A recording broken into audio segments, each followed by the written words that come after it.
미국 최대 규모 공연장 뉴저지 매트라이프 스타디움에 82,500명이 자리를 가득 메웠습니다. 이 공연이 더 통쾌하고 자랑스러웠던 이유가 뭘까요?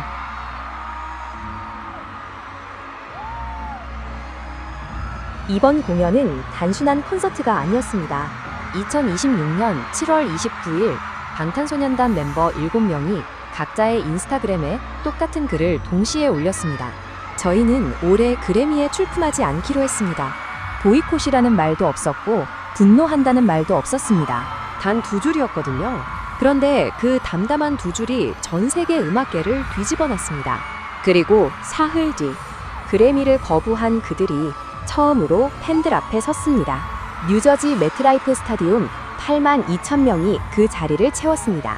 그날 밤 그 경기장에서 무슨 일이 벌어졌는지 지금부터 하나씩 짚어보겠습니다. 8월 1일이었습니다. 아리랑 월드 투어의 미국 스타디움 공연 첫날 밤이었는데요. 이게 왜 특별하냐면 이 경기장은 불과 2주 전에 월드컵 결승전이 열렸던 바로 그 자리였거든요. 사상 처음으로 결승전에 하프타임 쇼가 생긴 그 역사적인 무대에 유일한 K-팝 그룹으로 올랐던 곳입니다. 그 열기가 채 가시기도 전에 이번엔 BTS 이름을 건 콘서트로 같은 경기장에 돌아온 거죠. 첫 곡이 터지는 순간 8만 명이 한꺼번에 일어섰습니다. 뉴저지는 이들에게 그냥 스쳐가는 도시가 아니었던 겁니다. 그런데 공연장 안에는 평소와 다른 것이 하나 있었습니다. 관객들이 직접 준비해온 피켓들이었거든요. 전광판에 하나씩 잡히기 시작하자 경기장이 웃음과 함성으로 뒤집혔습니다. 거기엔 이런 문구들이 적혀 있었습니다. 그래미 엿먹어. 아미가 있는데 그래미가 왜 필요해? 누가 시킨 사람은 없었습니다. 그런데 모두가 같은 마음이었던 거죠. 보이콧이라는 말을 직접 쓰지도 않은 담담한 2줄이었지만 그 선언이 이미 세계 곳곳의 팬들 마음에 불을 지른 뒤였습니다. 공교롭게도 이 모든 소란의 출발점은 그래미 스스로가 만들었습니다. 올해 초 그래미를 주관하는 미국 레코딩 아카데미가 새 부문을 신설하겠다고 발표했거든요. 베스트 아시안 팝 뮤직 퍼포먼스, 한국어로 옮기면 최우수 아시안 팝 공연상입니다. K-팝, J-팝, C-팝처럼 아시아 언어를 쓰는 음악을 하나의 별도 범주로 묶어 따로 평가하겠다는 내용이었어요. 발표 직후 그래미는 아시아 음악을 더 폭넓게 조명하기 위한 결정이라고 설명했습니다. 하지만 음악계의 반응은 싸늘했습니다. 미국 팝 부문이 따로 있냐, 영국 팝 부문이 따로 있냐는 지적이 쏟아졌거든요. 유독 아시아 음악만 옆으로 빼내 별도 칸을 만드는 건 포용이 아니라 선을 긋는 거다. 그런 비판이었습니다. 겉을 한 겹 걷어내면 명백한 차별이었어요.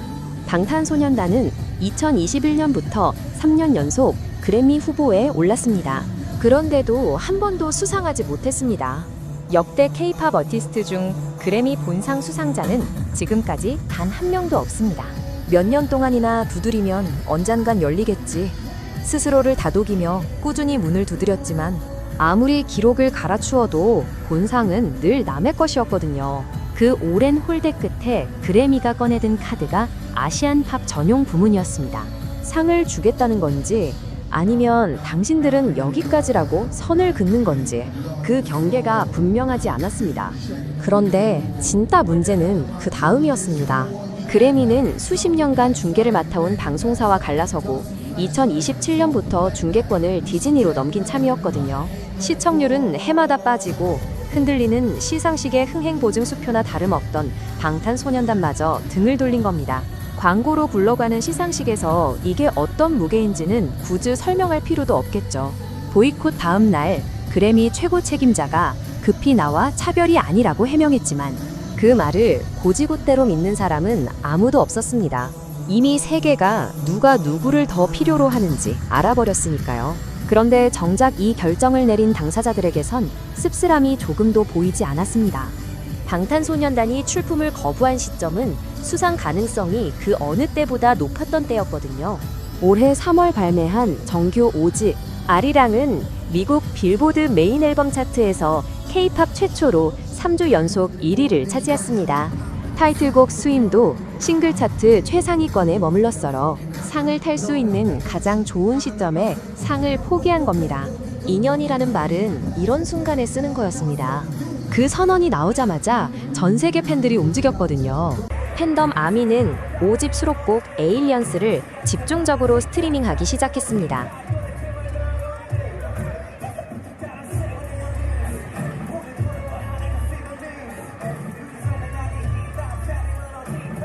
에일리언스, 우리말로는 이방인입니다.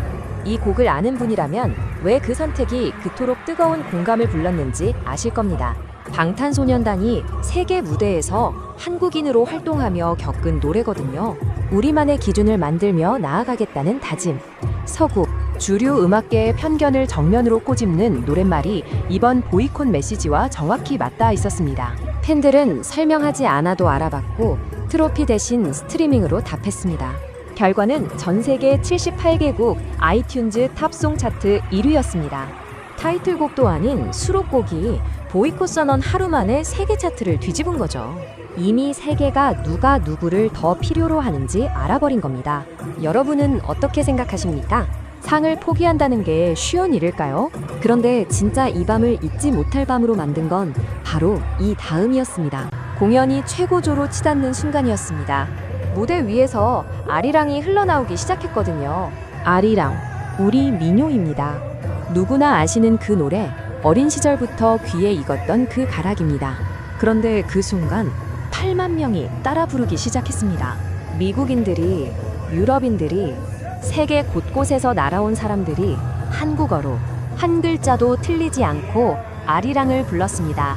굳이 설명할 필요도 없겠죠. 생각해 보십시오. 우리가 어린 시절 아리랑을 처음 배웠을 때를 말입니다. 학교에서 혹은 어머니 무릎 위에서 처음 그 가락을 따라 불렀을 때를요. 그땐 아리랑이 그냥 우리 것이었습니다.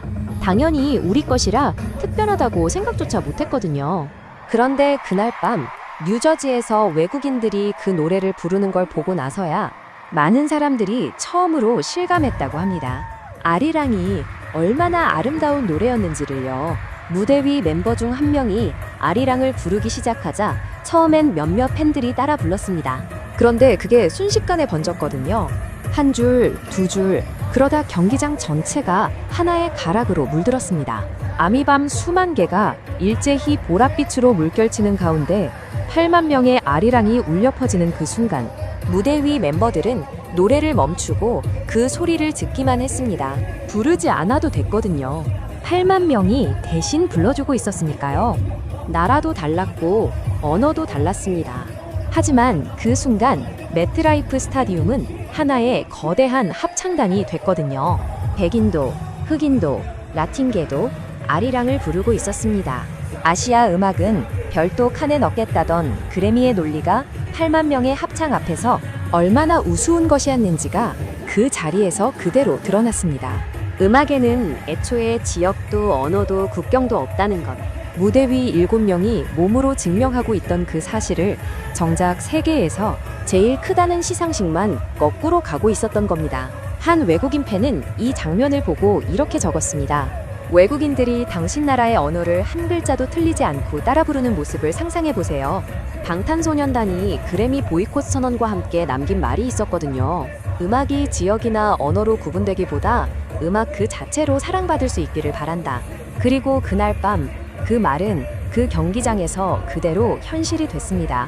재미있는 건 그래미의 해명이 무색해진 게 바로 이 순간이었다는 겁니다.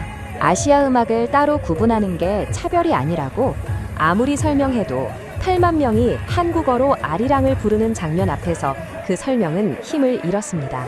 언어가 다른 사람들이 한국 민요를 함께 부르는 그 장면이 말보다 훨씬 강한 답이었으니까요.